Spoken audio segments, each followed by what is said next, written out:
क्या आपने कभी सोचा है कि कुछ लोग बिना आदेश दिए, बिना जबरदस्ती किए, बिना बहस किए लोगों से वही काम करवा लेते हैं जो वो चाहते हैं। वे लोगों को मजबूर नहीं करते, बल्कि लोग खुद ही वही फैसला लेने लगते हैं जो उस व्यक्ति के लिए फायदेमंद होता है। यह कोई जादू नहीं है, यह है रिवर्स साइकोलॉजी, मानव मन की एक ऐसी कला जिसे इतिहास के कई महान रणनीतिकारों ने समझा और इस्तेमाल किया। राजनीति में, व्यापार में, रिश्तों में और शक्ति के खेल में। कुछ लोग इसे मैनिपुलेशन कहते हैं, कुछ इसे साइकोलॉजिकल स्ट्रैटेजी। लेकिन सच ये है कि मानव मन को समझे बिना आप कभी भी इन्फ्लुएंस की असली ताकत नहीं समझ सकते। आज आप जानेंगे रिवर्स साइकोलॉजी के 13 माकियावेलियन लॉज, ऐसे सिद्धांत जो बताते हैं कि लोग कैसे सोचते हैं और कैसे कभी कभी उन्हें बिना बताए ही इन्फ्लुएंस किया जा सकता है। लेकिन याद रखिए, यह ज्ञान जितना शक्तिशाली है उतना ही खतरनाक भी हो सकता है। Law 1, illusion of choice.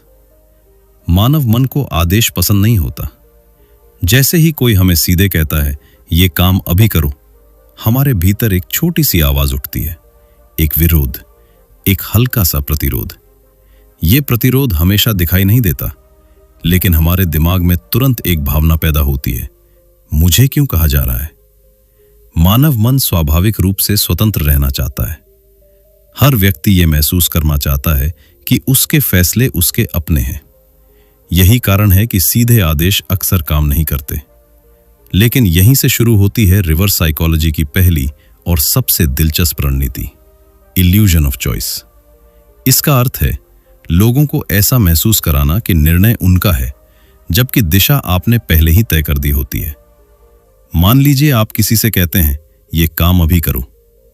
संभव है कि सामने वाला व्यक्ति टालने लगे, बहाने बनाए या फिर काम को बाद में करने की कोशिश करे। लेकिन अगर आप वही बात थोड़े अलग तरीके से कहें, तुम ये काम अभी करना चाहोगे या 1 घंटे बाद, अब स्थिति बदल जाती है। सामने वाले व्यक्ति को लगता है कि उसे विकल्प दिया गया है।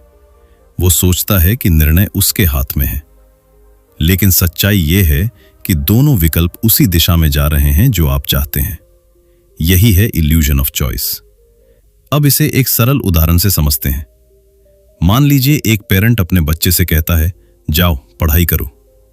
बच्चा शायद तुरंत मना कर देगा या कहेगा थोड़ी देर बाद।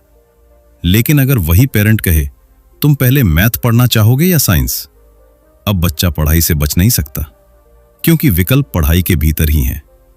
उसका दिमाग अब पढ़ाई से बचने के बजाय यह तय करने में व्यस्त है कि कौन सा सब्जेक्ट पहले पढ़े। यही इस रणनीति की असली शक्ति है। साइकोलॉजी के अनुसार मानव मन को ऑटोनॉमी की जरूरत होती है। हम सब चाहते हैं कि हमें कंट्रोल का एहसास हो। जब हमें विकल्प दिए जाते हैं तो हमारा दिमाग शांत रहता है। हमें लगता है कि हमने निर्णय खुद लिया है।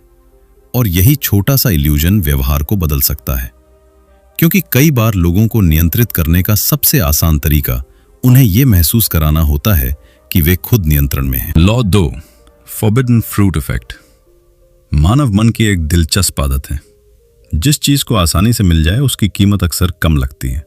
लेकिन जैसे ही किसी चीज पर रोक लगाई जाती है, वो अचानक बेहद आकर्षक बन जाती है। इतिहास की एक प्रसिद्ध कहानी इस मनोविज्ञान को बहुत गहराई से समझाती है। एडम और ईव की कहानी। कहा जाता है कि उन्हें स्वर्ग में हर चीज का आनंद लेने की अनुमति थी, फल, पेड़, प्रकृति, सब कुछ। लेकिन एक पेड़ था जिसका फल खाने से मना किया गया था। बस एक ही प्रतिबंध, और वही फल सबसे ज्यादा आकर्षक बन गया।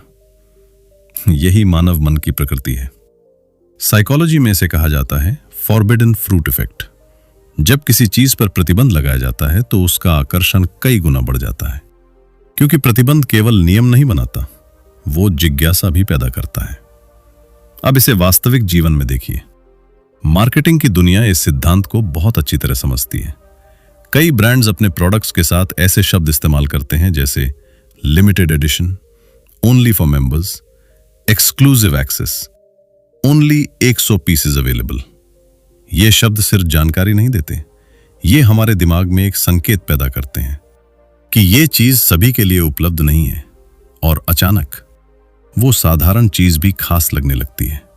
स्कैर्सिटी यानी कमी आकर्षण को बढ़ा देती है। लेकिन ऐसा क्यों होता है?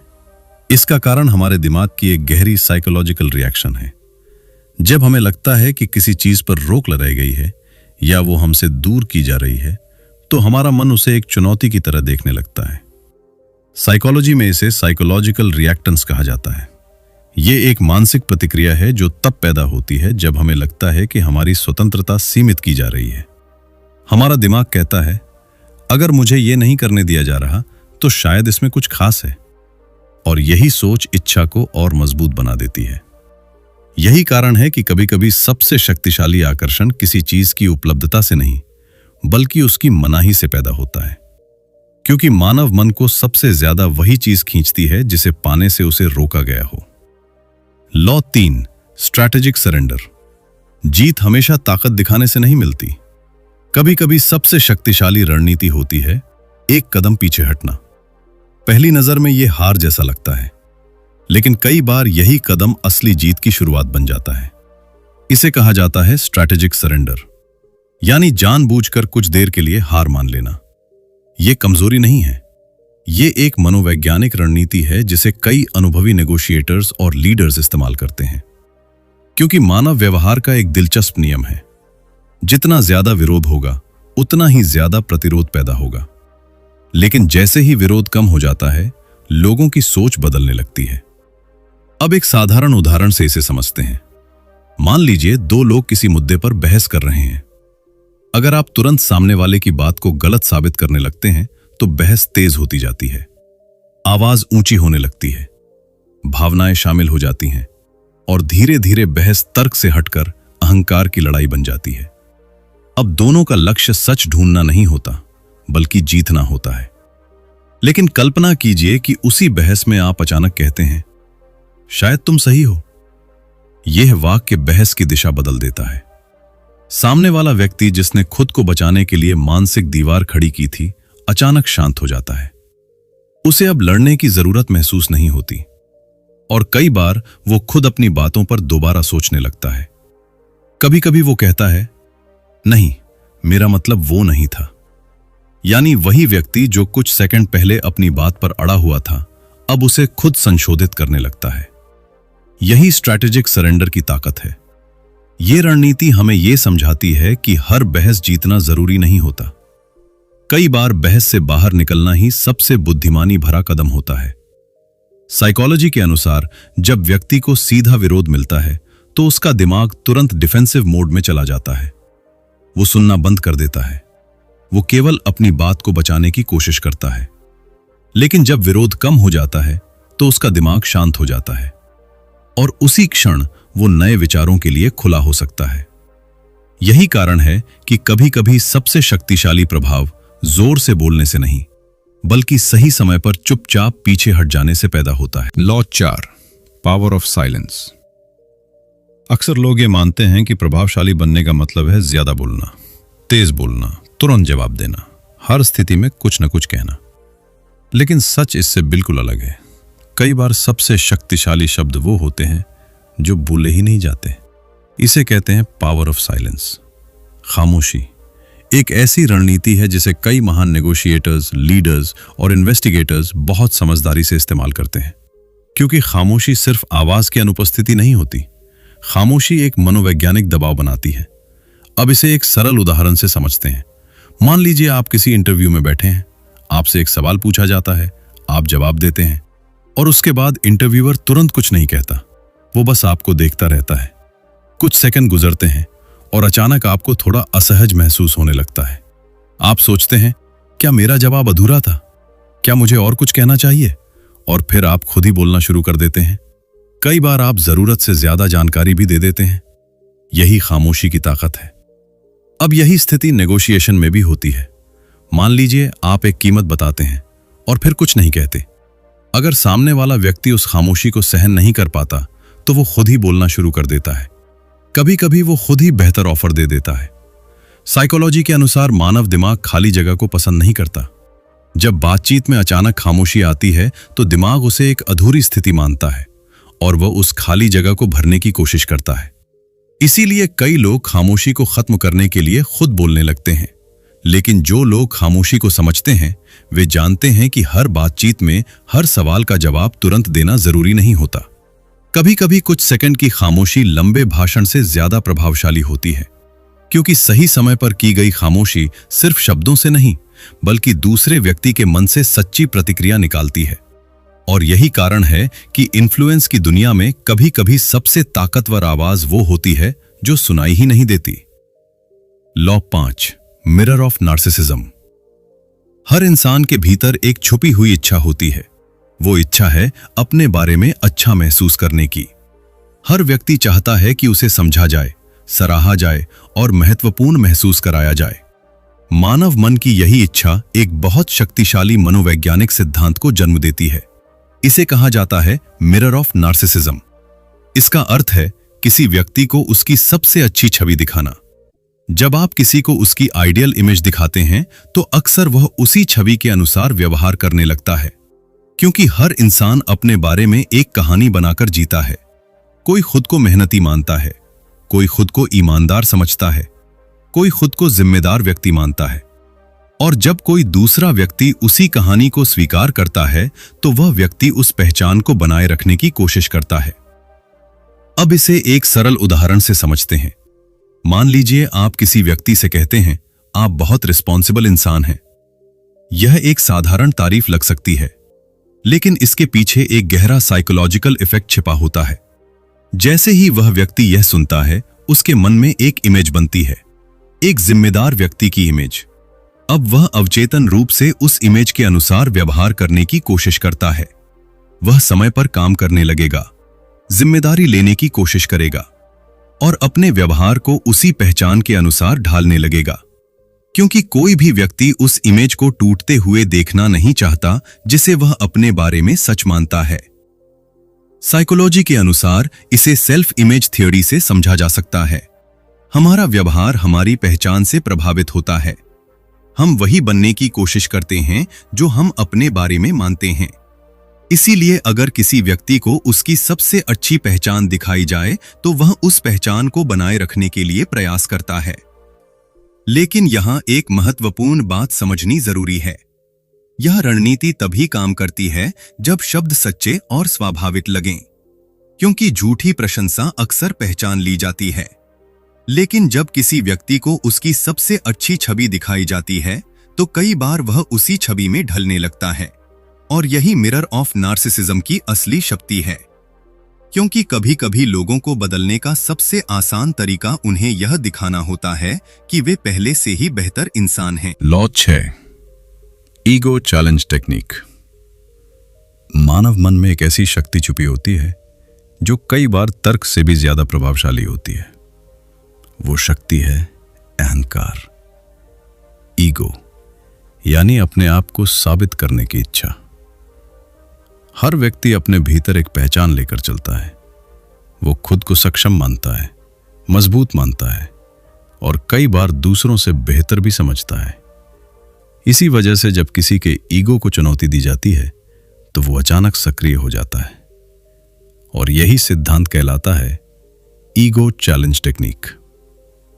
इस रणनीति का आधार बहुत सरल है। अगर आप किसी व्यक्ति से कहें, शायद यह काम तुम्हारे बस का नहीं है, तो अक्सर दो प्रतिक्रियाएं हो सकती हैं।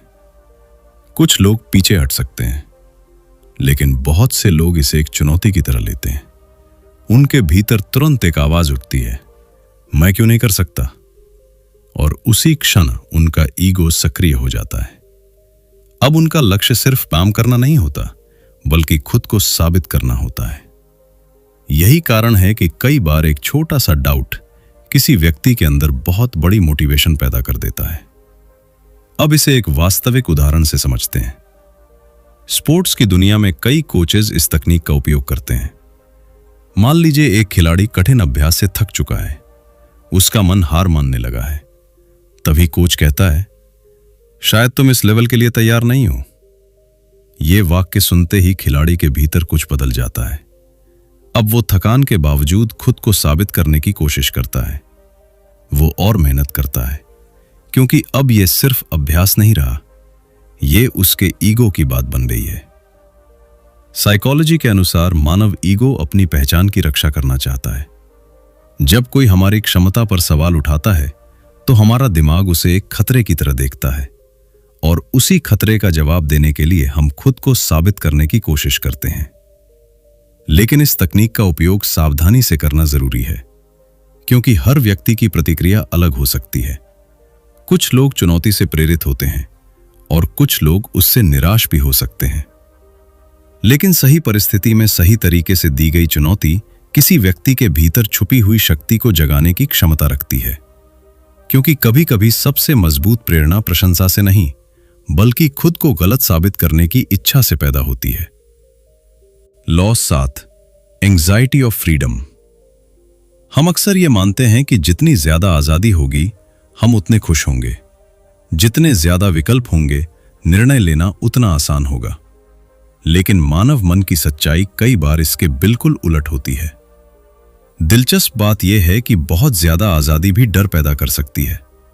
इसे कहा जाता है एंग्जाइटी ऑफ फ्रीडम।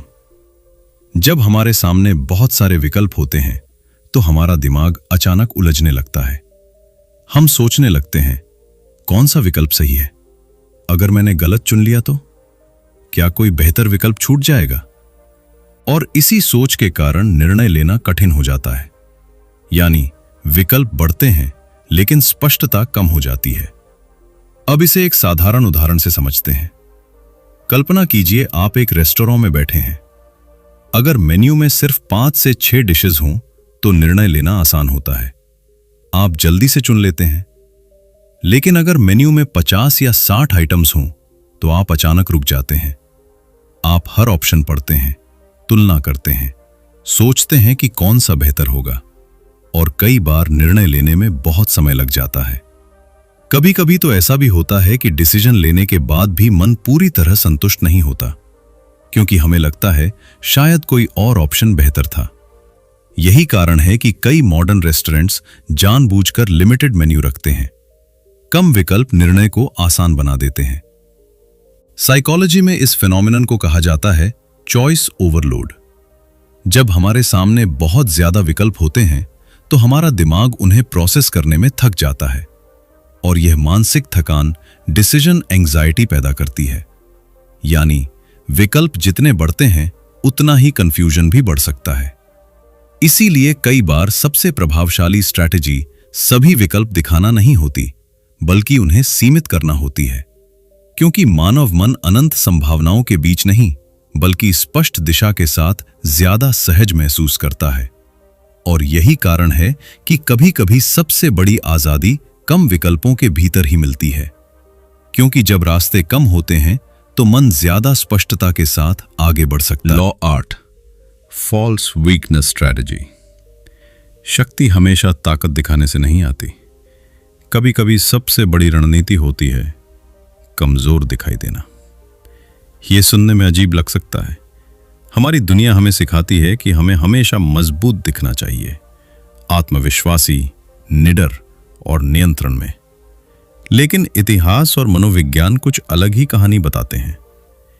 कई बार जो व्यक्ति खुद को बहुत शक्तिशाली दिखाता है वो लोगों को सावधान कर देता है। लोग उसके आसपास सतर्क हो जाते हैं, वे अपनी असली सोच छुपाने लगते हैं। लेकिन जब कोई व्यक्ति कमजोर या साधारण दिखाई देता है तो लोगों की सावधानी कम हो जाती है, और यहीं से शुरू होती है फॉल्स वीकनेस स्ट्रैटेजी। इस रणनीति का मतलब है जानबूझकर खुद को कम खतरनाक दिखाना, ताकि सामने वाला व्यक्ति खुलकर व्यवहार करे। अब इसे एक उदाहरण से समझते हैं। कल्पना कीजिए कि 2 लोग एक नेगोशिएशन में बैठे हैं। अगर एक व्यक्ति बहुत आत्मविश्वास और आक्रामक तरीके से बात करता है तो दूसरा व्यक्ति तुरंत सतर्क हो जाएगा। वो अपनी जानकारी छुपाने लगेगा, वो सावधानी से शब्द चुनेगा। लेकिन अगर वही व्यक्ति शांत, साधारण और थोड़ा असुरक्षित दिखाई दे तो सामने वाला व्यक्ति ज्यादा खुल सकता है। वो सोच सकता है ये व्यक्ति उतना मजबूत नेगोशिएटर नहीं है, और इसी सोच के कारण वो ज्यादा जानकारी साझा कर सकता है। यही वो क्षण होता है जहां असली इंसाइट मिलती है। इतिहास में भी कई महान रणनीतिकारों ने इस सिद्धांत का उपयोग किया है। कई बार सेनाएं जानबूझकर कमजोर दिखाई देती थीं ताकि दुश्मन आत्मविश्वास में आकर गलती कर बैठे। साइकोलॉजी के अनुसार मानव मन खतरे के प्रति बहुत संवेदनशील होता है। जब हमें कोई व्यक्ति शक्तिशाली या प्रभावशाली लगता है तो हमारा दिमाग तुरंत डिफेंसिव मोड में चला जाता है। हम सतर्क हो जाते हैं। लेकिन जब खतरा कम महसूस होता है तो हमारी सुरक्षा दीवारें नीचे आने लगती हैं और उसी समय लोग अपनी असली सोच और भावनाएं प्रकट करते हैं। लेकिन यहां एक महत्वपूर्ण बात समझनी जरूरी है। फॉल्स वीकनेस का मतलब वास्तव में कमजोर होना नहीं है। यह केवल एक परसेप्शन स्ट्रैटेजी है, क्योंकि कई बार सबसे बुद्धिमान व्यक्ति वो नहीं होता जो हर समय अपनी ताकत दिखाए, बल्कि वो होता है जो सही समय पर अपनी ताकत छुपा सके। Law 9, constructive pessimism. हम अक्सर सोचते हैं कि लोगों को मोटिवेट करने का सबसे अच्छा तरीका है उन्हें लगातार प्रोत्साहित करना, उन्हें बताना कि तुम ये कर सकते हो, तुम बहुत कैपेबल हो। और कई बार ये सच भी होता है। लेकिन मानव मन की प्रेरणा हमेशा प्रशंसा से ही नहीं आती। कभी कभी थोड़ा सा संदेह भी बहुत बड़ी मोटिवेशन बन सकता है। इसी सिद्धांत को कहा जाता है कंस्ट्रक्टिव पेसिमिज्म। कंस्ट्रक्टिव पेसिमिज्म का अर्थ है ऐसा संदेह व्यक्त करना जो व्यक्ति को निराश न करे, बल्कि उसे खुद को साबित करने के लिए प्रेरित करे। अब कल्पना कीजिए कि आप किसी से कहते हैं, मुझे नहीं लगता कि यह संभव है। ये वाक्य सुनकर कुछ लोग शायद पीछे हटे न, लेकिन बहुत से लोग इसे एक चुनौती की तरह लेते हैं। उनके भीतर एक भावना पैदा होती है, मैं तुम्हें गलत साबित करके दिखाऊंगा। और उसी क्षण उनके अंदर एक नई ऊर्जा पैदा हो सकती है। अब यह केवल काम नहीं रह जाता, ये आत्मसम्मान की बात बन जाती है। अब इसे एक वास्तविक उदाहरण से समझते हैं। कई टीचर्स स्टूडेंट्स को मोटिवेट करने के लिए कभी-कभी इसी टेक्निक का उपयोग करते हैं। मान लीजिए एक स्टूडेंट किसी कठिन प्रॉब्लम को देखकर कहता है, यह मुझसे नहीं होगा। तभी टीचर कहता है, शायद यह प्रॉब्लम तुम्हारे लेवल से थोड़ी ज्यादा मुश्किल है। यह सुनकर स्टूडेंट के भीतर दो भावनाएं पैदा हो सकती हैं। पहली, वो हार मान ले, लेकिन दूसरी, वो खुद को साबित करने की कोशिश करे। और कई बार यही दूसरी प्रतिक्रिया उसके अंदर छुपी हुई क्षमता को बाहर ले आती है। साइकोलॉजी के अनुसार मानव मन रिकॉग्निशन चाहता है। हम चाहते हैं कि लोग हमारी क्षमता को देखें और उसे स्वीकार करें। लेकिन जब कोई हमारी क्षमता पर संदेह करता है तो हमारा दिमाग उसे एक चुनौती के रूप में देख सकता है और उसी चुनौती को जीतने के लिए हम अधिक मेहनत करने लगते हैं। लेकिन यहां संतुलन बहुत महत्वपूर्ण है। कंस्ट्रक्टिव पेसिमिज्म तभी काम करता है जब उसमें अपमान नहीं बल्कि चुनौती छुपी हो, क्योंकि सही तरह से दिया गया संदेह कई बार किसी व्यक्ति के भीतर अविश्वसनीय प्रेरणा जगा सकता है। और कभी-कभी लोग अपनी सबसे बड़ी उपलब्धियां प्रशंसा के कारण नहीं बल्कि किसी के संदेह को गलत साबित करने के लिए हासिल करते हैं। Law 10, implanted idea. मानव मन का एक रोचक रहस्य है।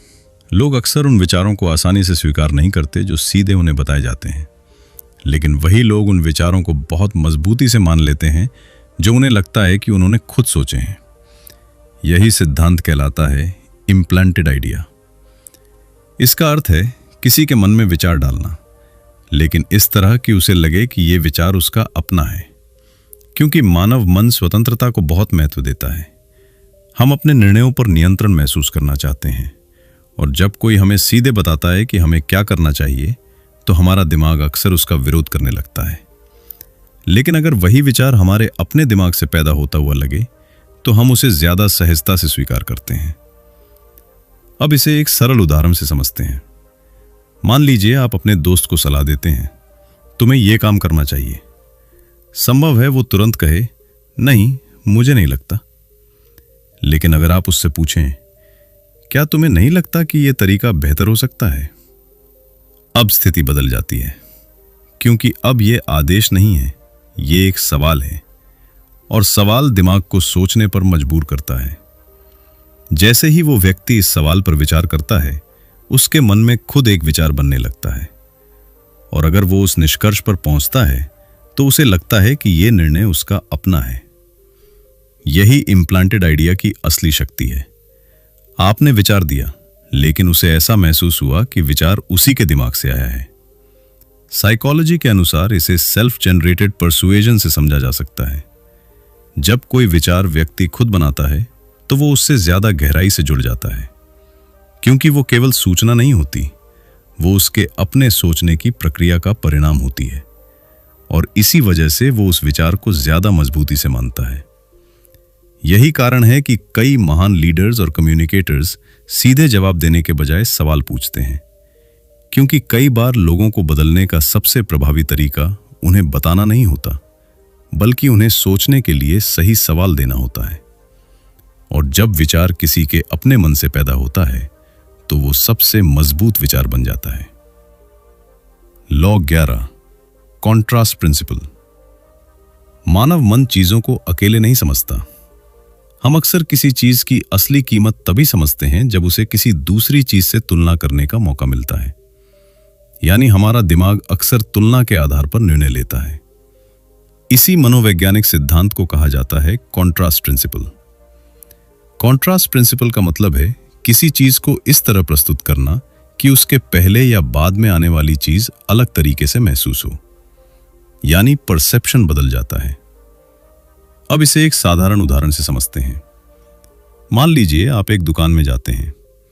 सबसे पहले आपको एक बहुत महंगा प्रोडक्ट दिखाया जाता है। उसकी कीमत है 50,000 रुपए। आप उसे देखते हैं और तुरंत सोचते हैं यह बहुत महंगा है। फिर दुकानदार आपको दूसरा प्रोडक्ट दिखाता है जिसकी कीमत है 20,000 रुपए। अब 20,000 रुपए अचानक ज्यादा रीजनेबल लगने लगते हैं। हालांकि अगर आपने वही प्रोडक्ट सीधे पहले देखा होता तो शायद वो भी महंगा लगता, लेकिन क्योंकि आपने पहले एक ज्यादा महंगी चीज देखी, आपका परसेप्शन बदल गया। यही कॉन्ट्रास्ट प्रिंसिपल की ताकत है। अब इसे नेगोशिएशन में देखिए। कई एक्सपीरियंस नेगोशिएटर्स जानबूझकर सबसे पहले एक बहुत बड़ा प्रस्ताव रखते हैं। उदाहरण के लिए, अगर कोई व्यक्ति 50,000 की डील चाहता है तो वो शुरुआत 80,000 से कर सकता है।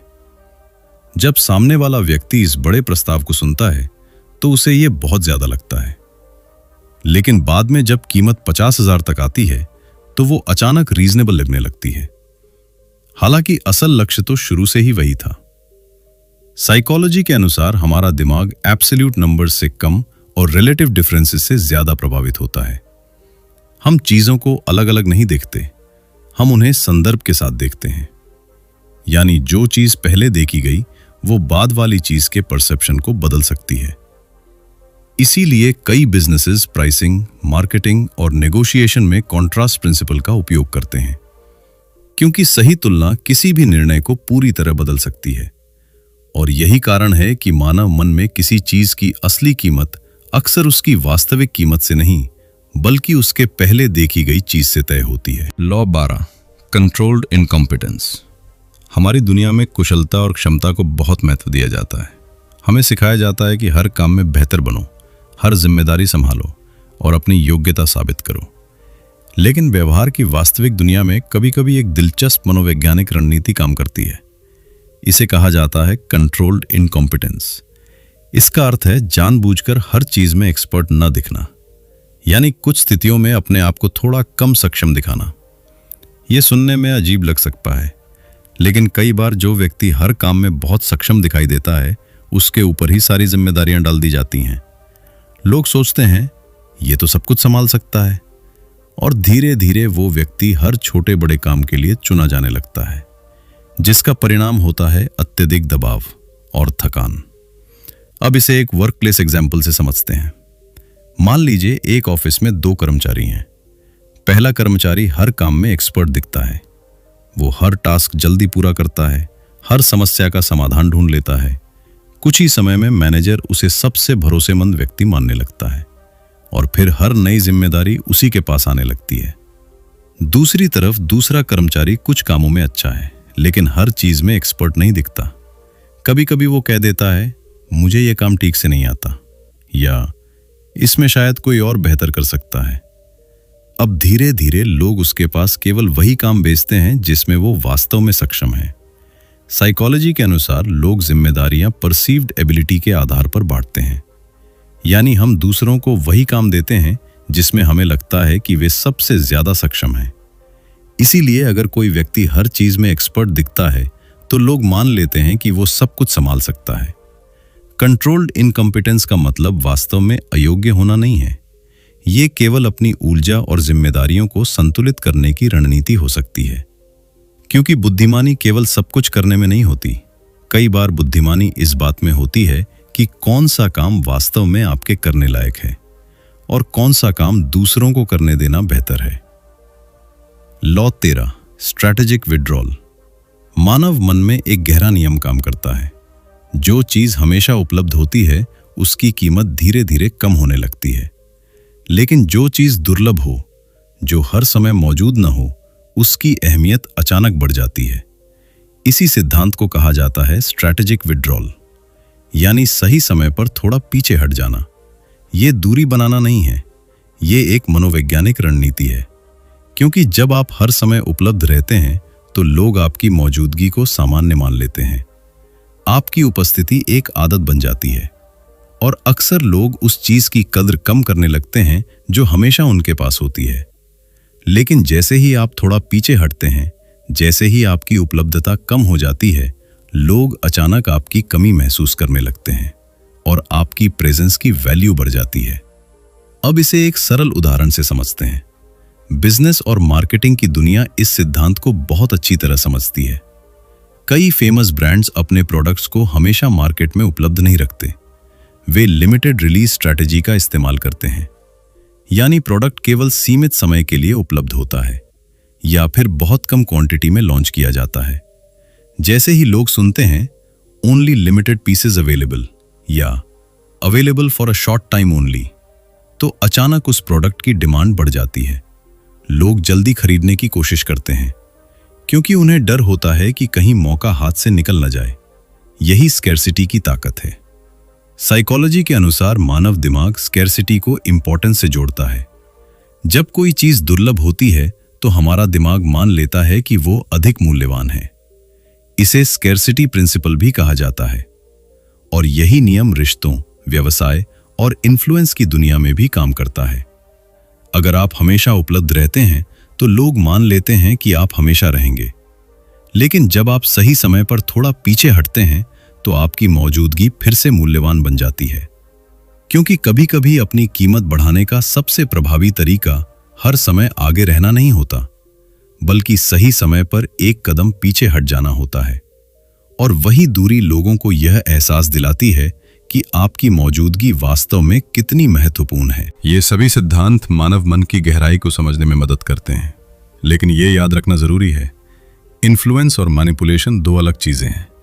ज्ञान का उपयोग लोगों को नुकसान पहुंचाने के लिए नहीं, बल्कि समझने के लिए होना चाहिए, क्योंकि लंबे समय में विश्वास ही सबसे बड़ी शक्ति है। मानव व्यवहार कभी भी पूरी तरह तर्कसंगत नहीं होता।